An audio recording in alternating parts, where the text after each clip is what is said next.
नाज़रीन सुभाणे नए माली साल जी वफ़ाक़ी बजट पेश कई वेंदी ऐं उन खां अॻु जेके मरला हुजनि था उन्हनि जो सिलसिलो जारी आहे। अॼु क़ौमी इक़्तिसादी सर्वे रिपोर्ट पेश कई आहे नाणे वारे वज़ीर ऐं उन हवाले सां जेके अहम शयूं साम्हूं आयूं आहिनि उहे बि अॼु पंहिंजे एक्सपर्ट सां डिस्कस कंदासीं। इहो बि ज़रूरु पंहिंजे एक्सपर्ट खां पुछंदासीं सम्झंदासीं त आख़िर छो मुआशी हदफ़ पूरा करण में नाकाम रही आहे ही हुकूमत पंहिंजी इन सर्वे जे मुताबिक़। उन खां सवाइ GDP समेत कुछ अहम हदफ़ आहिनि जेके हिस्सो न आहिनि क़ौमी इक़्तिसादी सर्वे जो, उनजो कहिड़ो कारण थी सघे थो। उन खां सवाइ नाज़रीन टैक्स नेट जी हुकूमत ॻाल्हि करे थी ऐं बार बार कंदी आई आहे ऐं इहो बि ॼाणायो पियो वञे त मुल्क ख़ैरात ते कोन था हलनि, मुल्क रुगो टैक्स ते हली सघनि था ऐं इन हवाले सां जेको टैक्स वारी सूरत हाल आहे उहा टैक्स वारी सूरत हाल ते ज़रूरु ॻणती मौजूदु आहे। को मुक़दस ॻऊं न आहे, सभिनी खे टैक्स में पंहिंजो हिसो ज़रूरु विझणो पवंदो। उन खां सवाइ नाणे वारे वज़ीर नाज़रीन अॼु पंहिंजे प्रेस ब्रीफ में इन ॻाल्हि जो एतराफ़ बि कयो आहे त असां वटि IMF वटि वञण खां सवाइ ॿियो को प्लान बि मौजूदु कोन हो। उन खां सवाइ नाज़रीन गुज़िरियल ॾींहुं हिकिड़ी डेवलपमेंट नज़र आई त व्याज जी शरह में 4 वरनि बाद 1.5% लाभ थी ऐं उन हवाले सां जेका ही नई मॉनेटरी पॉलिसी कहिड़ा उनजा मईशत ते असर हूंदा इन ते बि पिणु ज़रूरु असांजी डिस्कशन थींदी। अॼु जेका असांखे हिकिड़ी मुलाक़ात बि नज़र आई सदर मुमलिकत ऐं वज़ीर आज़म विच में ऐं भेरो ॿीहर इन ॻाल्हि ते बार बार इन शइ खे वरजायो बि वियो त आम माण्हूअ खे कुझु न कुझु रिलीफ हर हाल में असांखे ॾियणो आहे, पर जेका ही सूरत हाल साम्हूं अचे थी उन में केतिरो मुमकिन हूंदो हिकिड़े आम माण्हूअ खे बजट मां को रिलीफ मिलण जी उमेद रखणु, इन ते बि ज़रूरु एक्सपर्ट सां गुफ़्तगू थींदी। IMF जी मशावरत सां मामला हिन वक़्त ताईं जिते बि पहुतल आहिनि IMF जी मशावरत उन में बिल्कुलु गॾु रही आहे त IMF जी जेका ही मशावरत आहे या जेका ही सूरत हाल आहे हिन बजट ते कहिड़े रीत असरअंदाज़ थींदी ऐं हिकिड़ो आम माण्हू इन समूरी सूरत हाल में कहिड़े रीत मुतासिर थींदो, केतिरो मुतासिर थी सघे थो, उन ते पिणु गुफ़्तगू कंदासीं। उन खां सवाइ नाज़रीन वफ़ाक़ ऐं सूबनि लाइ 3060 अरब रुपयनि जो तरक़ियाती प्लान मंज़ूर कयो वियो आहे। सिंध जा मनसूबा नज़रअंदाज़ थिया आहिनि ऐं 53 अरब रुपया जारी न करण ते वॾे वज़ीर सख़्तु एहतजाज बि कयो आहे। नाज़रीन ही अपडेट्स आहिनि, सुभाणे बजट पेश थिए पई, एक्सपेक्टेशन ख़दशा ही असांजो मौज़ू आहे जंहिंखे वठी असां पंहिंजे बजट जे हवाले सां जेके सेशन्स आहिनि उन्हनि खे कंटिन्यू कंदा अचूं पिया।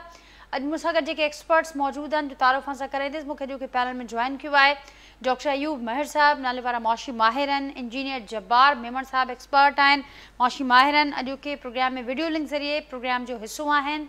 मिर्ज़ा इख्तियार बेग साहब आहिनि, नाले वारा सनतकार आहिनि ऐं पाकिस्तान पीपल्स पार्टी जा MNA आहिनि, वीडियो लिंक ज़रिए जेके प्रोग्राम जो हिसो आहिनि। ऐं एजाज़ कुरैशी साहब, प्रोफेसर एजाज़ कुरैशी साहब लेखक बि आहिनि ऐं ही जेके मामला आहिनि नाज़रीन सिंध जी फाइनेंस खे वठी करे ओवरऑल जेका मईशत आहे उन ते पिणु गहरी नज़र रखनि था, उन्हनि सां पिणु जेके प्रोग्राम में गुफ़्तगू थींदी। मां सभिनी खे भलीकार, मां सभिनी जी महिरबानी, मां गुफ़्तगू जे लाइ वक़्तु कढियो ऐं ॿियनि पैनलिस्ट की इजाज़त सां बेग साहब आपसे गुफ्तगू का आगाज़ करना चाहूँगी मैं।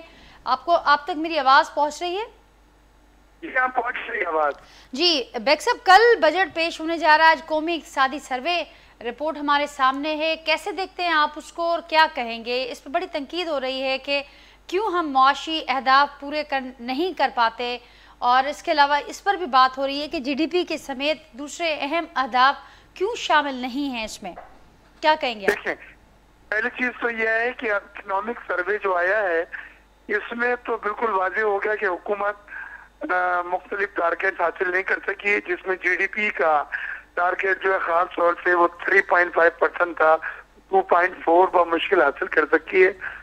अब नेक्स्ट ईयर के इस हिसाब से IMF ने 2% उनके टारगेट तजवीज़ कर रहा है। एग्रीकल्चर सबसे अच्छा रहा है, कॉटन, राइस और वीट की बम्पर क्रॉप हुई है तो उससे GDP थोड़ी सी संभली है, लेकिन सर्विस सेक्टर में 1.2%, इंडस्ट्री में 1.2%, लार्ज स्केल मैन्युफैक्चरिंग में 2%, तो ये सबके टारगेट मिस हुए हैं, 4 के मुकाबले में आधा बहुत मुश्किल कर पाए हैं। इसी तरह रेवेन्यू का टारगेट भी 200 अरब डॉलर से तकरीबन कम है। अब मुझे समझ में नहीं आ रहा नेक्स्ट ईयर 12,900 ये टारगेट कैसे करेंगे।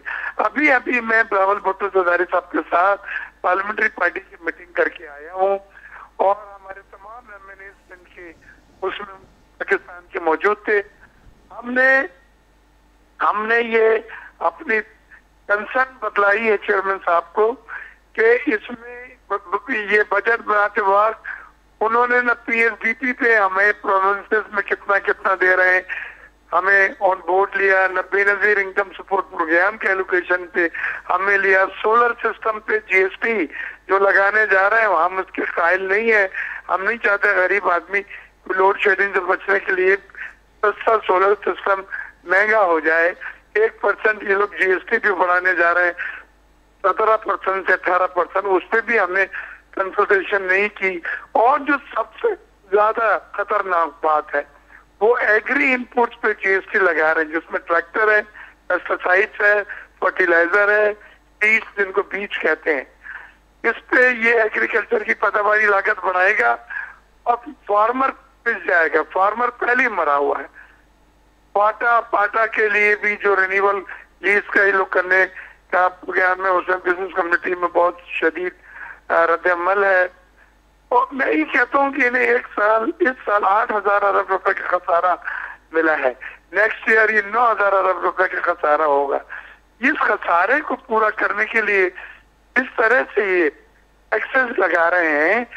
मैं तो कहता हूँ कि एक गरीब आदमी पिस जाएगा तनख्वाहवार।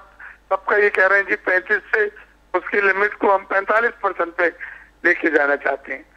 ये तरीकेकार नहीं है। जो टैक्स नहीं दे रहा है, जो टैक्स ना भी हंगान है, उनको टैक्स नेट में आप लेकर आए तो आपकी रेवेन्यू बढ़ेंगे। लेकिन अगर एग्जिस्टिंग टैक्स पेयर पे ही आप टैक्स बढ़ाते चले जा रहे हैं तो ये मुकाबलती सकत खत्म हो जाएगी। एक आदमी की कुव्वत बर्दाश्त खत्म हो जाएगी और गरीब तर मिडिल क्लास उड़ जाएगी।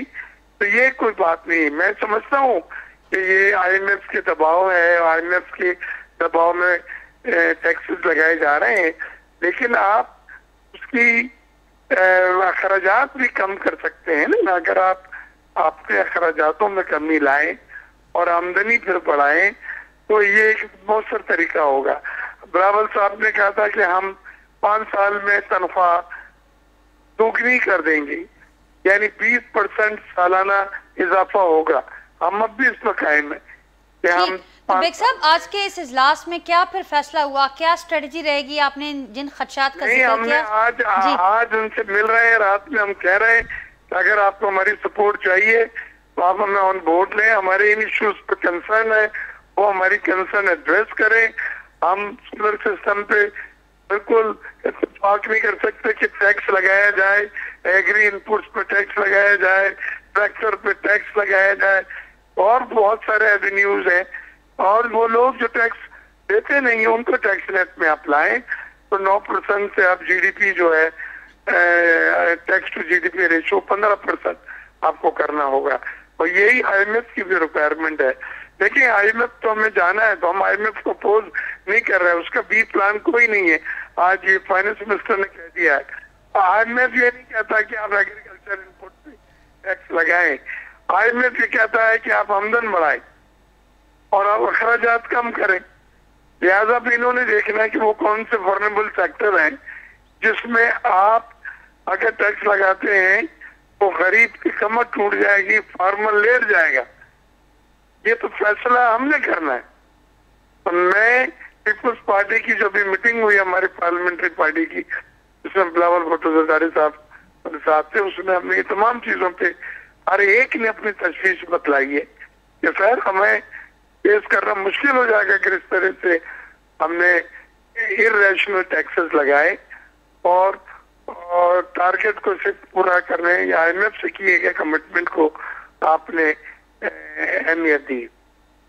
ठीक बेग साहब, बहुत शुक्रिया आपका। बहुत शुक्रिया। मिर्ज़ा इख्तियार बेग साहब पाकिस्तान पीपल्स पार्टी जा एमएनए ॼाणाइनि पिया त हाणे जेको पाकिस्तान पीपल्स पार्टी जी पार्लियामेंट पार्टी जो इजलास थियो आहे बिलावल भुट्टो ज़रदारी साहब जी सदारत हेठि, उन दौरान इहो फ़ैसिलो वरितो वियो आहे त अॼु राति मुलाक़ात कई वेंदी हुकूमती अॻुवाणनि सां, ऐं जेकॾहिं ही जेका सपोर्ट पाकिस्तान पीपल्स पार्टी हुननि खे करे पई हुकूमत खे, उहा जारी रखणु तमामु घणी ॾुखी थी वेंदी जेकॾहिं हे मामला ईअं ई हलंदा रहिया। मूंखे यादि हूंदो त गुज़िरियल ॾींहुं बि पाकिस्तान पीपल्स पार्टी पारां हिन मामले ते एहतजाज बि साम्हूं आयो हो ऐं ख़दशनि जो इज़हार बि थियो त असांखे ऑन बोर्ड न पियो वरितो वञे।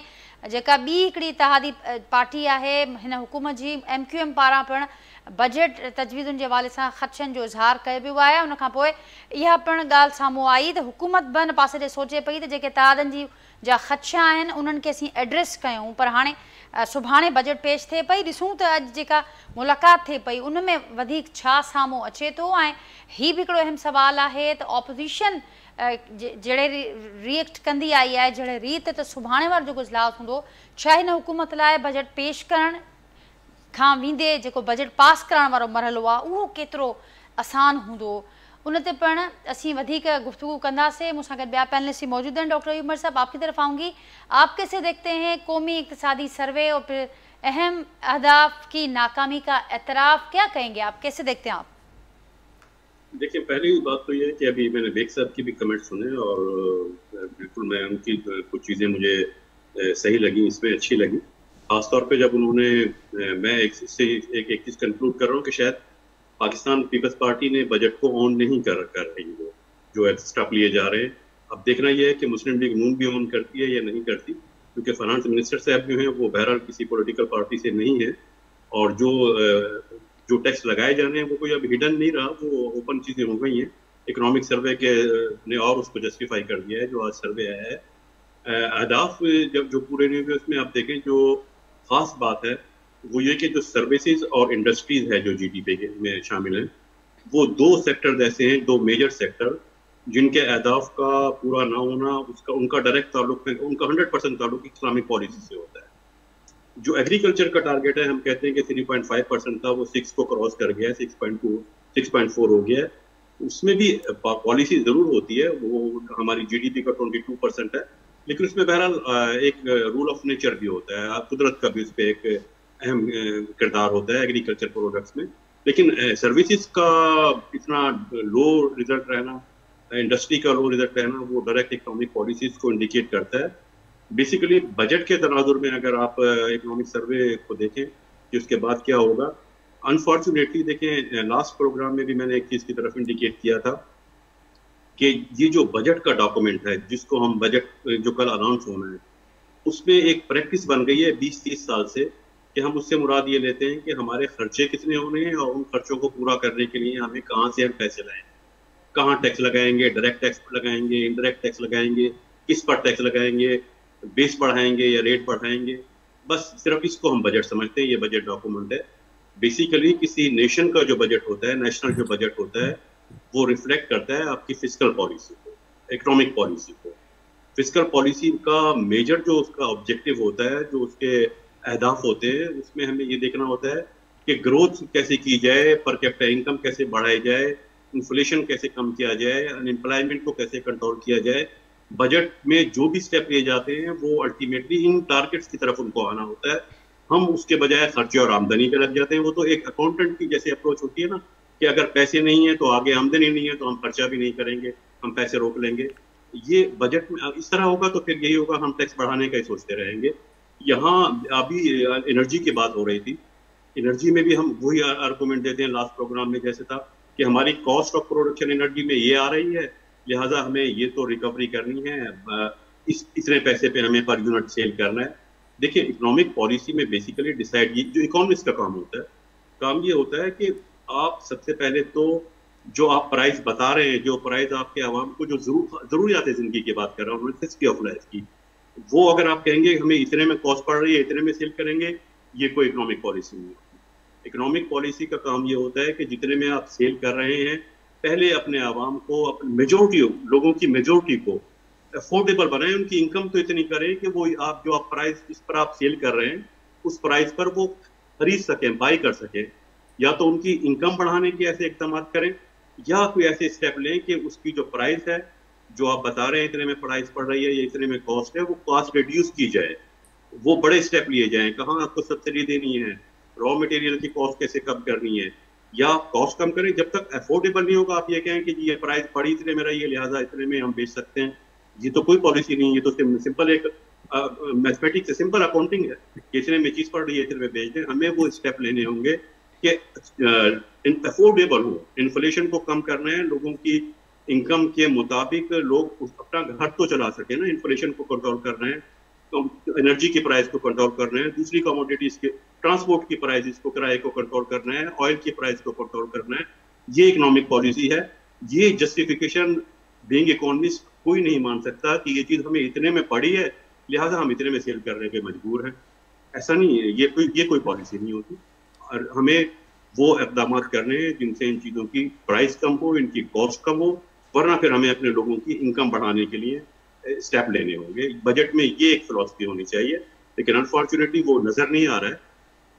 आने वाले दौर में वही टैक्स कलेक्शन पे बात जा रही है। मुझे अच्छी तरह याद है कि 16% जब जीएसटी था तो उसको जब 17% किया गया था तो उसके पीछे लॉजिक ये दिया था कि इंडस्ट्री का मुतालबा था कि हमारी ये जो ऑक्ट्राई होता है ना, लोकल गवर्नमेंट का जो टैक्स होता था ऑक्ट्राई किसी जमाने में, वहाँ हमें बड़ी परेशानियां होती हैं। हम टैक्स देना चाहते हैं लेकिन हमें जो बैरियर होते हैं वो खत्म करने हैं।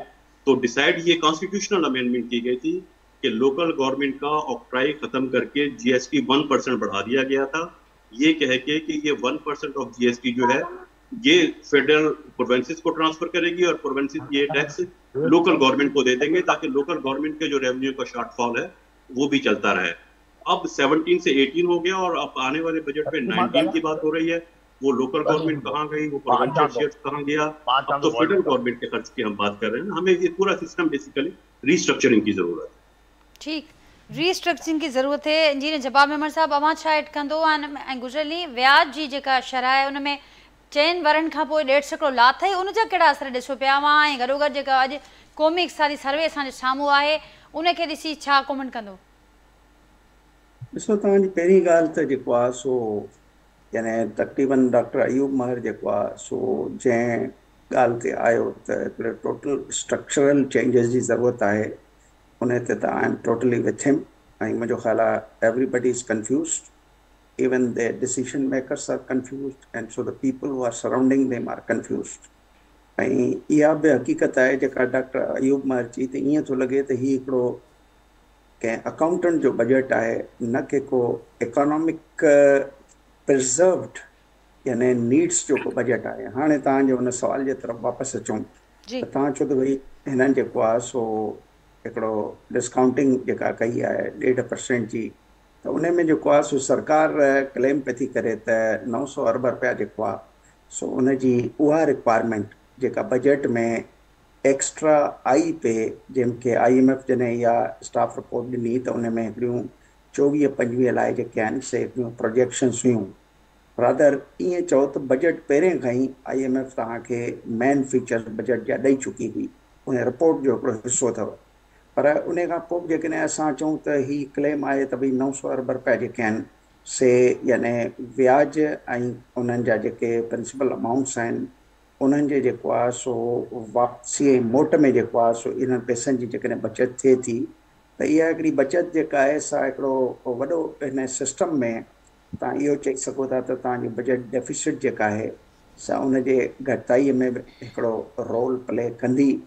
ऐं उन खां पोइ जेको गवर्नमेंट ते 24-25 में जेको प्रेशर रहंदो 12 महीननि ताईं, जेकॾहिं उन में का मज़ीद तब्दीली अचे थी त इहो प्रेशर घटिबो। पर जेकॾहिं ईअं ई रहंदो त इहे असां चऊं 900 इन जी मुस्तनिद वैल्यूज़ छा आहिनि एग्ज़ैक्टली, उन ते मुंहिंजो ख़्यालु आहे डॉक्टर अयूब महर बि कमु कंदो, कुझु ॿिया इकोनॉमिस्ट बि कमु कंदा, कुझु असां बि कंदासीं त छा आहे। छाकाणि त पाकिस्तान उअई बि फजिंग में जेको आहे सो काफ़ी महारत हासिलु करे चुको आहे। पोइ साल जे बजट में बि ईअं ई थियो हो त जॾहिं 5000 अरब रुपया इंक्रीमेंटल डिपॉज़िट्स आया हुआ बैंकुनि में त हुकूमत 7300 अरब रुपया कर्ज़ु वरितो हो। काफ़ी हैरान कुन ॻाल्हियूं त बाक़ी 2300 अरब किथां आया। त इहे सभु ॻाल्हियूं फजिंग जूं आहिनि। पर कुझु हिन जी एक्सप्लेनेशन इहा बि आई त हिकिड़ो डिसेप्टिव ऐं इनोवेटिव वे में हिननि जेको आहे सो मार्केट ऑपरेशन जे ज़रिए जेके आहिनि से बाक़ी पैसा सस्ते अघ में बैंकुनि खया ऐं महांगे अघ में हुकूमत खे ॾिना। हाणे वापसि इन ॻाल्हि ते अचूं त ठीकु आहे, इहो हिकिड़ो मूव जेको आहे सो उन सां कुझु बचति थिए वेठी, कुझु बजट में जेको आहे सो गॾोगॾु डेफिसिट ऐं ॿियूं जेके हिकिड़ो प्रेशर आहे त मतां जेकॾहिं थोरी देरि लाइ 12,900 अरब रुपया जेके आहिनि से उन में जेकॾहिं शॉर्टफॉल अचे थी त पोइ बजट जे हवाले सां जेके एक्सपेंडिचर ऐं रेवेन्यू आहे उन जे विच में जेको हिन वक़्तु 7.5% जेको आहे सो ॾेखारियो पियो थो वञे। IMF जे पंहिंजे रिपोर्ट में कुझु जेके प्रोजेक्शन 24-25 जूं आहिनि थोरो उन्हनि खे बि असांखे ॾिसण जी ज़रूरत आहे। त उन हवाले सां हींअर जेका आख़िरी ख़बरूं इहे बि आहिनि त शायदि हिन साल जेको आहे सो इहो डेफिसिट जेको आहे सो 8.5% ते हलियो वञे। हाणे जंहिं मुल्क में जेको आहे सो बजट साज़ी ऐं बजट जे हवाले सां जेकॾहिं सॼो बजट इन बेसिस ते पियो थो ठाहियो वञे त उन में मेन कंपोनेंट इहो आहे त 96.5% जेके डिपॉज़िट्स आहिनि उहे जेके आहिनि से सरकार खणे थी बैंकुनि खां। जेकॾहिं खणे थी त उन मां हिकिड़ो वॾो जेको हिकिड़ो चंक आहे उहो चंक इन बजट जो तव्हां ॾिसंदो इहो बि हिकिड़ो हिसो हूंदो। ज़ाहिर आहे त इहे कुझु स्टे कंदा, कुझु वापसि थींदा। उन खां पोइ जेके इंक्रीमेंटल डिपॉज़िट्स पिया ईंदा उहे बि गवर्नमेंट पई खणंदी ऐं कुझु घणनि बैंकुनि जा घणा फ़ाइदा थींदा जंहिंमें हिकिड़ो मां हिकिड़ो लफ़्ज़ तमामु एहतियात सां इस्तेमालु कया त उन में कल्यूशन बि थिए थी। त उन कल्यूशन में जेको आहे सो बैंकुनि वटि डिपॉज़िट खां वधीक जॾहिं गवर्नमेंट पैसा खणे थी त स्टेट बैंक जेका आहे सा मनी ऑपरेशन जे ज़रिए उन्हनि खे घटि पैसनि ते अधु खां वठी 1% जो फ़र्क़ु हूंदो अथव।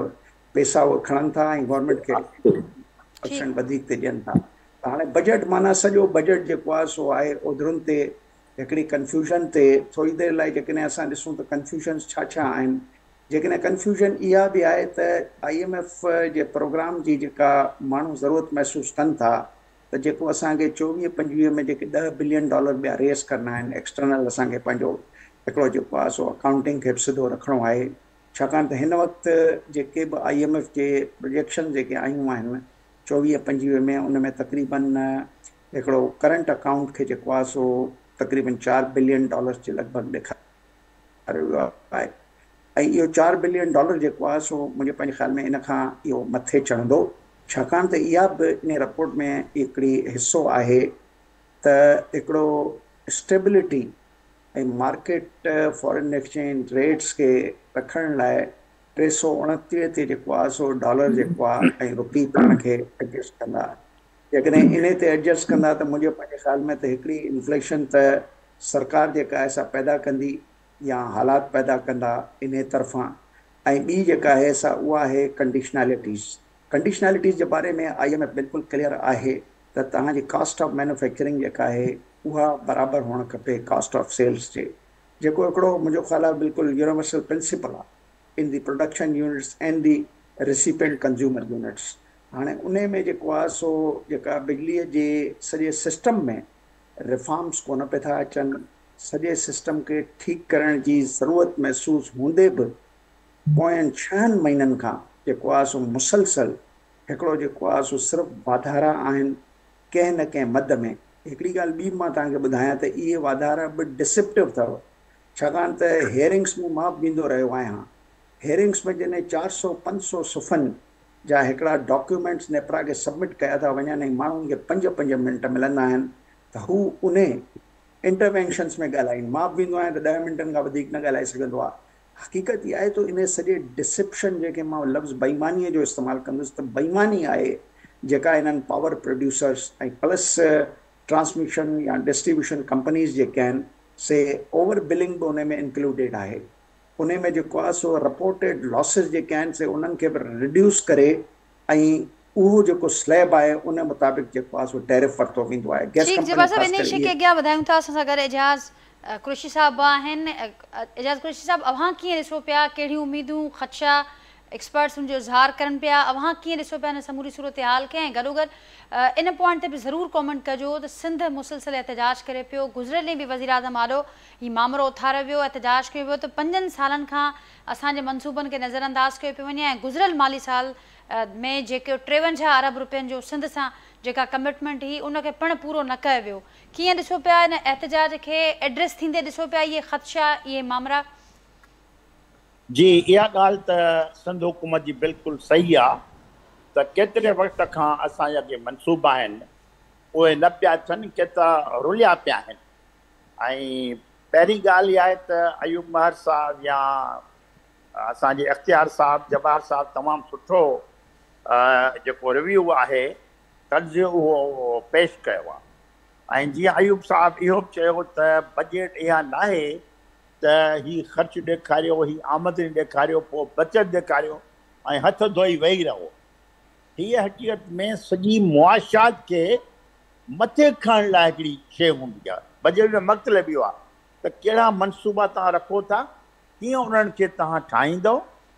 एग्रीकल्चर मिसाली ॻाल्हि कान्हे, एग्रीकल्चर जी एक्सपोर्ट वधाइबी जंहिंखे ध्यानु कोन थो ॾिनो। हालांकि हींअर तव्हां ॾिसो त हिन साल एग्रीकल्चर में कणिक तमामु सुठी थी, सिंध में बि सॼे मुल्क में, पर वरी मथां ॿी कणिक घुराए छॾियऊं त उन वञी सख़्तु नुक़सानु ॾिनो।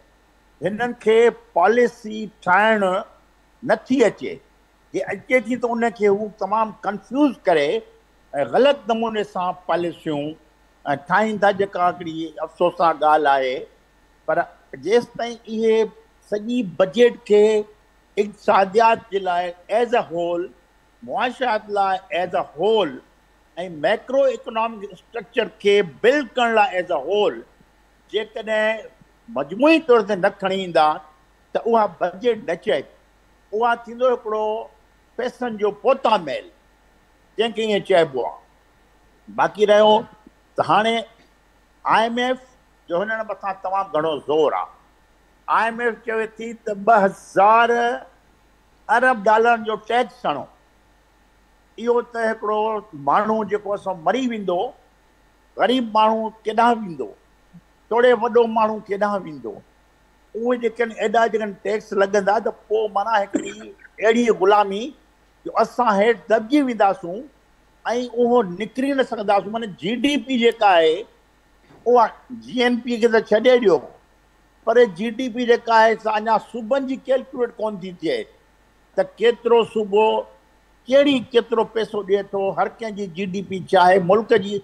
हाणे जेको इकोनॉमिक सर्वे आयो आहे जंहिंजी ॻाल्हि पिया कयूं उहो त तमामु हिकिड़ो ऊंदा हुआ। It's a bleak picture of the economy of Pakistan. त उन में ॾिसिजे त असां केॾांहुं वञूं ऐं कीअं कयूं। इन करे मुंहिंजो ख़्यालु आहे त हिननि खे तमामु वॾी लेवल ते मनसूबा जोड़े ऐं उन्हनि ॾे वञनि ऐं जेको एक्स्ट्रा वैगन्सी आहे, जेके अहिड़ा ख़र्च आहिनि उहे ख़तमु करणु घुरिजनि। उन खां सवाइ ऐं IMF सां ॻाल्हियूं कनि त बाबा हेॾो टैक्स तव्हां हणंदव। अहिड़े नमूने IMF जा केतिरा मनसूबा में नाकाम थिया आहिनि दुनिया जे मुल्कनि में ऐं इकोनॉमियूं वधी न सघियूं आहिनि। इन करे इहो बि तमामु ज़रूरी आहे त इहो सम्झी सोचे कमु करणु घुरिजे। ॿियो मां वरी बि अचां थो सिंध जे इशूअ ते। हाणे सिंध जो हिकिड़ो इशू आहे K4, कराची जे पाणीअ जो हिकिड़ो मनसूबो आहे। उनखे 20-25 साल थिया आहिनि। अॼु हितां लाइन निकिरे थी, अॼु हितां निकिरंदी, अॼु हितां न निकिरंदी, अॼु हीअं थींदो ऐं केतिरा अरब रुपया हर साल उनजी कास्ट जेका सा वधंदी वञे पई, त उहा जेसि ताईं तव्हां न कंदव त कास्ट वधंदी। इहो बि सूबे ते हिकिड़ो बर्डन आहे, भार आहे ऐं मर्कज़ उन में पैसा ॾिए थो, पर गॾिजी तौरु हिननि खे इहे मनसूबा अमली जामे में आणणु घुरिजनि। रोड आहिनि, रस्ता आहिनि, इकोनॉमी आहे, इंडस्ट्री ख़तमु पई थिए हिन मुल्क में ऐं ॾाढो अफ़सोसनाक आहे सूरत हाल। तंहिंजे करे ट्रेड जेका आहे, वापारु जेको आहे, बैलेंस ऑफ पेमेंट खे वधाइण लाइ ज़रूरी आहे त ट्रेड हुजे, एग्रीकल्चर खे वधाइजे, इंडस्ट्री खे ख़ुदि वधाइजे। न त बाक़ी जेको अॼु सर्वे में आयो आहे, आउं सम्झां थो उहो तमामु ऊंदा ई पिक्चर आहे ऐं सिंध गवर्नमेंट खे वधीक ज़ोरदार पंहिंजो मुतालबो रखणु घुरिजे मर्कज़ सां ऐं उहो कमु कनि। महिरबानी। ठीक, अयूमर साहब क्या कहेंगे आप? आपने सुना जबाज मेमन साहब को, एजाज कुरैशी साहब को, रीस्ट्रक्चरिंग की बात आपने भी की, उनकी जानब से भी आया, और ख़ास करके जो टैक्सेस की बात हो रही है बार बार, एक आम आदमी की समझ के लिए ज़रूर बताइएगा कि एक किस तरह से ये असरअंदाज होगा ये सारी मशावरत, ये जो सारा प्रेशर है इस बजट पर, और एक आम आदमी किस तरह से इससे मुतासिर होगा? देखिए नाजिया, पहली बात ये कि ये जो टैक्सेस की बात हो रही है, टैक्सेस पे हम पहले भी डिस्कस करते रहे कि डायरेक्ट टैक्सेस पर IMF का भी जोर था, और उस डायरेक्ट टैक्सेस और इनडायरेक्ट में फर्क ये होता है कि इनडायरेक्ट टैक्सेस जो होते हैं, ये जो हम बाजार से अशिया लेते हैं, आम इस्तेमाल की अशिया, उनको उसकी प्राइस में शामिल हो जाते हैं। वो ऑटोमेटिकली जो भी खरीदेगा वो सब पे वो टैक्स है। माफी होगा 5 मिनट बाकी थे। जो डायरेक्ट टैक्सेस हैं, डायरेक्ट टैक्सेस का मतलब है जिसके पास इनकम जिसकी ज्यादा है, जिसके पास वेल्थ है, जिसके पास प्रॉपर्टी है, उस पर टैक्स लगेगा। ये तकरीबन 3 डिकेड से प्रैक्टिस पाकिस्तान में बन गई है कि जो डायरेक्ट टैक्सेस हैं वो उनका शेयर कम होता जा रहा है, उनका शेयर नहीं बढ़ रहा। इनडायरेक्ट टैक्सेस गवर्नमेंट लगाती रही है और हमेशा ये होता है कि इनडायरेक्ट टैक्स लगाने से पहले, बजट से बहुत पहले ये मैसेज आना शुरू हो जाते हैं कि आवाम को लेना होगा, बर्दाश्त करना पड़ेगा, थोड़ा सा मुश्किल वक्त है। वो मुश्किल वक्त क्या होता है, वो इनडायरेक्ट टैक्सेस बढ़ाने की बात होती है। इनडायरेक्ट टैक्सेस से इन्फ्लेशन हो जाता है। पहली दफा मैं समझ रहा था कि शायद कुछ बेहतरी आएगी, क्योंकि 4-5 माह से ये एक प्रैक्टिस थी कि IMF की जो स्टेटमेंट आ रही थी, IMF ने खुद अपने प्रेस रिलीज में और स्टेटमेंट में ये कहना शुरू किया था कि पाकिस्तान में जो चीज इंस्टेबिलिटी, जो चीज क्रिएट कर सकती है, वो आने वाले वक्त में महंगाई होगी। और महंगाई की बड़ी बुनियादी वजह जो होती है वो इनडायरेक्ट टैक्सेस ही होगी। तो गवर्नमेंट भी डायरेक्ट टैक्सेस की तरफ आ रही थी।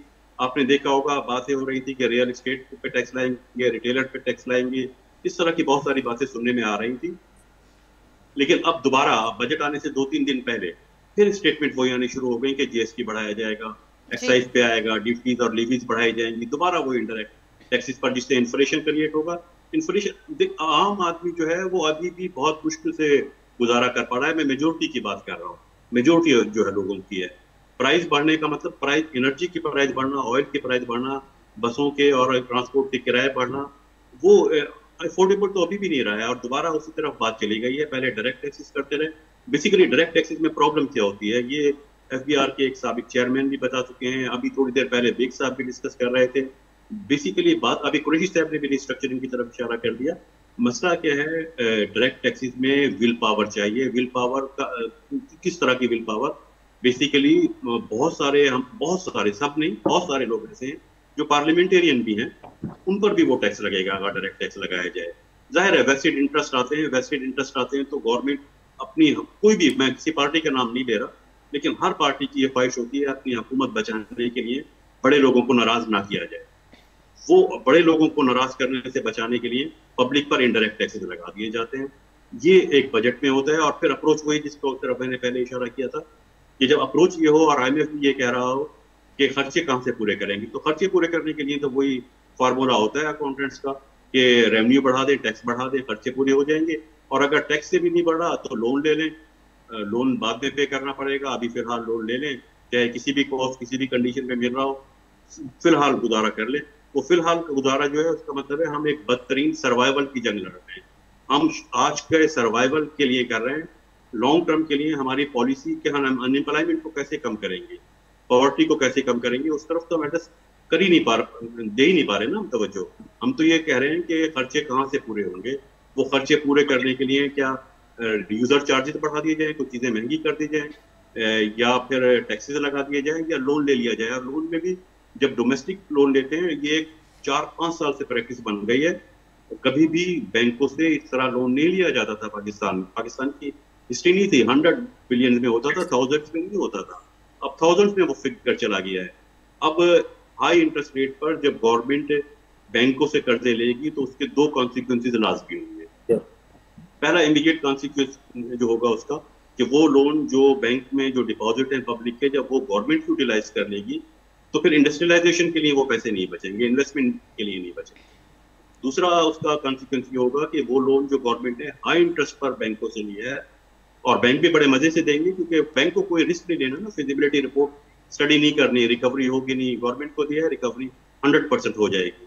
तो उन्होंने बैंक को दे दिया। अब आने वाले वक्तों में 2-3 साल में जो क्राइसिस क्रिएट होगा कि गवर्नमेंट को जब वो लोन वापस करना होगा इंटरेस्ट के साथ, तो गवर्नमेंट इंडस्ट्रियलिस्ट तो नहीं है, सरमायादार तो नहीं है, गवर्नमेंट वो कहाँ से पे करेगी? गवर्नमेंट मजीद टैक्स बढ़ाएगी। ये एक हिस्ट्री चलती आ रही है, बटन बढ़ता जा रहा है, उसके लिए नहीं सोचा जा रहा, सिर्फ शॉर्ट टर्म में। ये जो साइकिल चलता हुआ आ रहा है, इसमें आप कोई ब्रेक लगते हुए नहीं देख रहे, जो आप सूरत-ए-हाल बता रहे हैं जब्बार साहब? अनफॉर्चुनेटली वो ब्रेक नजर नहीं आ रहा, कोई ब्रेक, कोई पॉलिसीज सामने नहीं आ रही। बजट आ रहा है बगैर पॉलिसीज, बजट अचे पियो बगैर पॉलिसीज जे। जब्बार साहब, अॼु नाणे वारे वज़ीर पंहिंजी प्रेस टॉक में इहा ॻाल्हि कई त हाणे को सेक्रेट ॻाल्हि कोन्हे, को मुक़दस ॻाल्हि असां वटि न हूंदो इन मामले ते, ऐं टैक्स बहरहाल सभिनी खे ॾियणो पवंदो।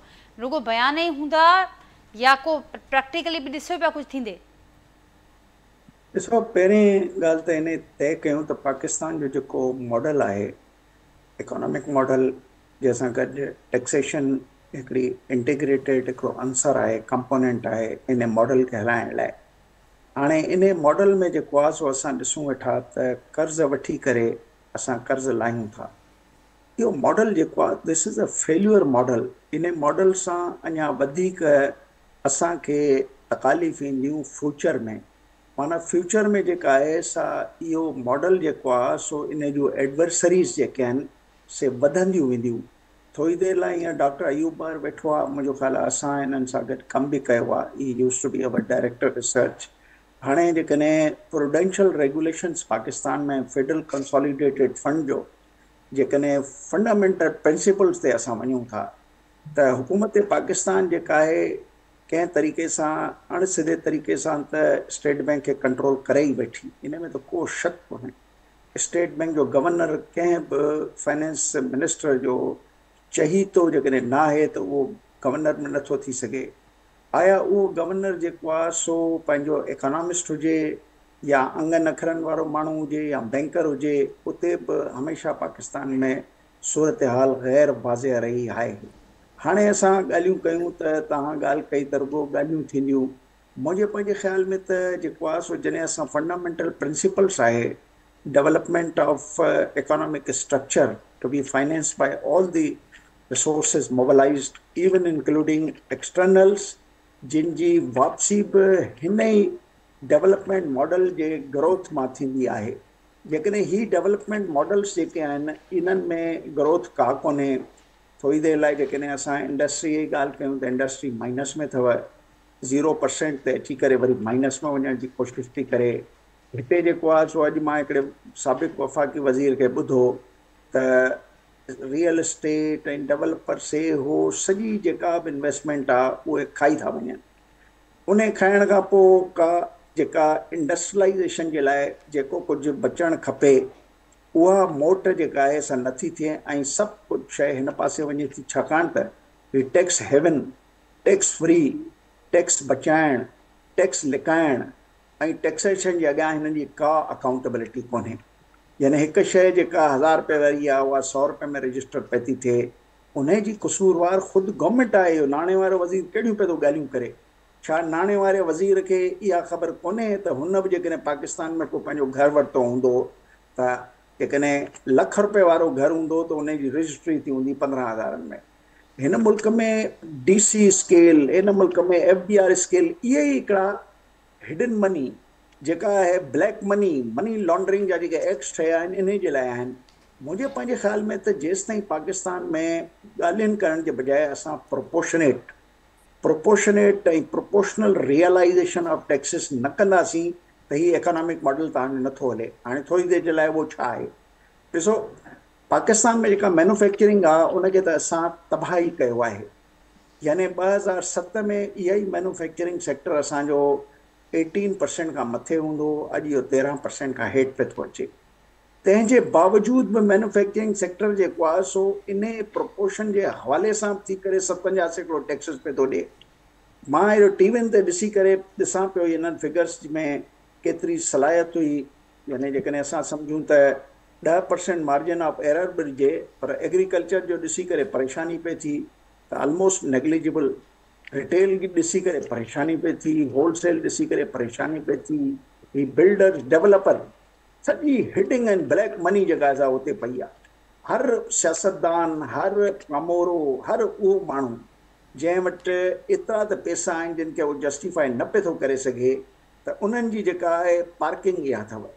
उते पैसा वधाइण घटाइण वारो अमल जारी आहे। या इवन स्टॉक एक्सचेंज खे तव्हां नथा एक्सक्लूड करे सघो त स्टॉक एक्सचेंज बि जेको आहे सो पंहिंजे जंहिं रविश मुताबिक़ हले थो।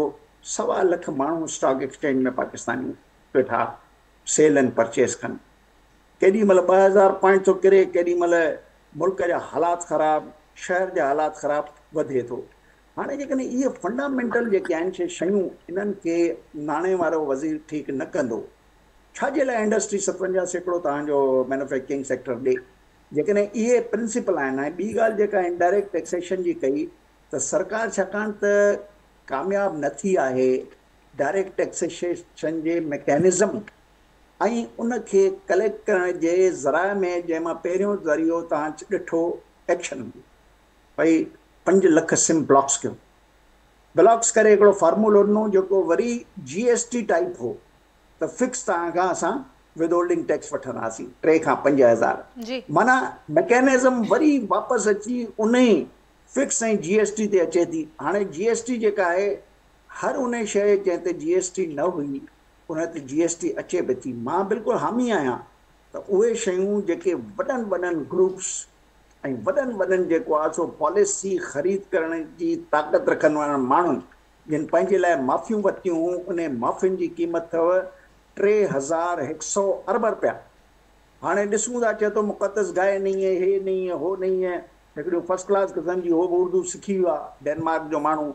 हाणे जेकॾहिं सिखी वियो आहे त उन बजाए हुनखे हिन 3,100 खे हिट करणु खपे। इहे 3,100 अरब पाण FBR जे जेको टैक्स एक्सपेंडिचर जो फिगर पे थो मां तव्हांखे ॾियां। चवनि था त 1,300 हटाईंदासीं, मां ॾाढो ख़ुशि आहियां जेकॾहिं 1,300 हटाईंदा। पर सवाल इहो थो पैदा थिए त ॿी आख़िरी ॻाल्हि करे शायदि तव्हां कंहिं ॿिए सां ॻाल्हाइणु चाहींदो, उहा मां आख़िरी ॻाल्हि इहो थो कयां त ॾिसो डेवलपमेंट इकोनॉमिक्स में तव्हां जेको मॉडल अॼु ठाहियो आहे 24-25 जा जेके बि प्रोजेक्शन्स आहिनि, जेके बि अंग अखर आहिनि, हिन जे स्टाफ रिपोर्ट जा मां 4 दफ़ा पढ़िया आहिनि, कंहिंजा IMF जा। इन्हनि खे ॾिसी करे मां वधीक कंफ्यूज़ थियो आहियां त इन्हनि मॉडलनि मां असां छा सिखंदासीं। थोरी देरि लाइ वापसि अचूं। हमेशह तव्हांजा प्रोजेक्टेड मॉडल्स हूंदा आहिनि। हिकिड़ो मॉडल हे आहे त सूरत हाल असांजी इहा आहे त एक्सटर्नल में एतिरो फाथल आहियूं, हिन जो एतिरो टाइम फ्रेम वर्क आहे वापसि करण में, इंटरनल डेट्स में एतिरो फाथल आहियूं, हेॾी इन्फ्लेशन आहे, हेॾो डिस्काउंट रेट जेकॾहिं हिननि हालतुनि में घटिजंदो त नेक्स्ट मॉडल छा हूंदो। ठीकु आहे जब्बार साहब, इन ई शइ खे तमामु ख़ूबसूरतीअ सां डॉक्टर अयूब महर साहब हिकिड़े जुमिले में समअप कयो त बजट अचे पियो पर बजट विदाउट पॉलिसी अचे पियो। आख़िरी कमेंट वठंदसि एजाज़ कुरैशी साहब, अव्हांजो फाइनल कमेंट छा चवंदो आहे?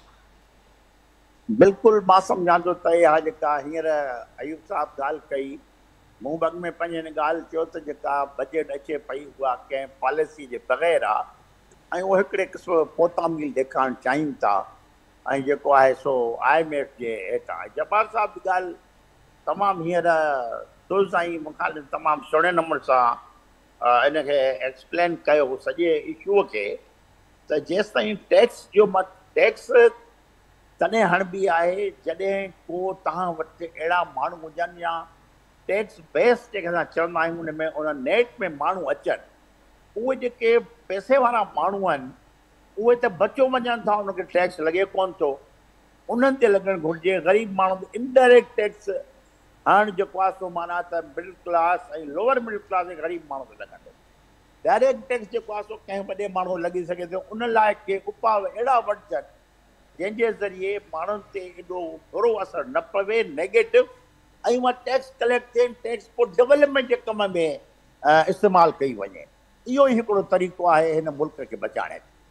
एजाज़ कुरैशी साहब, वरी महिरबानी वांजी। डॉक्टर अयूब महर साहब, इंजीनियर जब्बार मेमन साहब, नाज़रीन मिर्ज़ा इख्तियार बेग साहब कुझु देरि असां सां गॾु मौजूदु हुआ। सुभाणे वफ़ाक़ी बजट पेश थिए पई, उनखां अॻु एक्सपर्ट्स जूं ॻाल्हियूं मां ॿुधियूं ऐं उन हवाले सां जेके उमेदूं या जेके ख़दशा जिन जो ज़िक्र अवाम बि करे पियो त बदस्तूर उन्हनि जूं उमेदूं इन बजट खे वठी करे मौजूदु आहिनि, ख़दशा बि तमामु घणा आहिनि।